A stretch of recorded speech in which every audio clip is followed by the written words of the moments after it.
നമസ്കാരം. ഞാൻ ഇന്ദിരാ ബാലൻ ഒരു കവിത വായിക്കുന്നു. കവിതയുടെ പേര് കളിമണ്ണ്.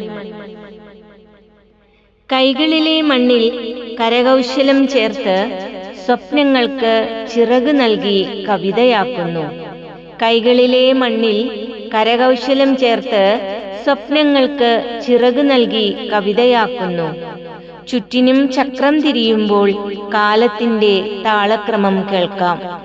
വിരൽത്തുമ്പുകളിൽ നിശ്വാസം പിടിച്ചു നിൽക്കുമ്പോൾ വിണ്ണിലേക്ക് കുതിക്കുന്ന മണ്ണിന്റെ കല നിശബ്ദമായി പിറവിയെടുക്കുന്നു.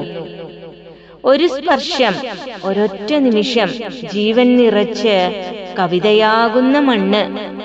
വെയിലത്ത് കാച്ചി കനലിൽ ചുട്ട് ചൂടിന്റെ മൗനം പൊട്ടി ശില്പം ശബ്ദമാകുന്നു.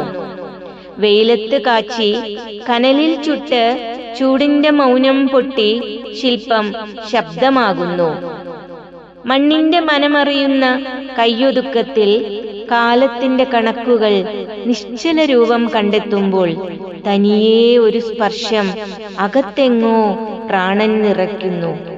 അവന്റെ ചക്രം ആവർത്തിച്ച് സൃഷ്ടിയുടെ രഹസ്യങ്ങൾ പറയുമ്പോൾ തന്മാത്രകളുടെ നൃത്തം ജീവിതത്തിന്റെ കാവ്യമായി പകർന്ന് കാലത്തിന്റെ ഹൃദയതാളത്തിൽ ഉരുവം കൊള്ളുന്നു.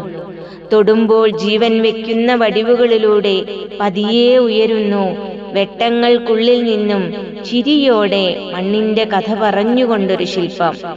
നൂറ്റാണ്ടുകൾ കടന്നിട്ടും നീ മണ്ണിനോട് ചേർന്ന് നിൽക്കുന്നു. വേറൊരാളില്ല മണ്ണിനെ വീണ്ടെടുക്കാൻ, നിന്റെ കൈകളിൽ ജീവൻ കൊള്ളാൻ. നൂറ്റാണ്ടുകൾ കടന്നിട്ടും നീ മണ്ണിനോട് ചേർന്ന് നിൽക്കുന്നു. വേറൊരാളില്ല മണ്ണിനെ വീണ്ടെടുക്കാൻ, നിന്റെ കൈകളിൽ ജീവൻ കൊള്ളാൻ. നശ്വരതയുടെ തത്വങ്ങൾക്കിടയിൽ അവൻ പണിയുന്നത് അനശ്വരതയുടെ ദർശനം. നശ്വരതയുടെ തത്വങ്ങൾക്കിടയിൽ അവൻ പണിയുന്നത് അനശ്വരതയുടെ ദർശനം. നന്ദി.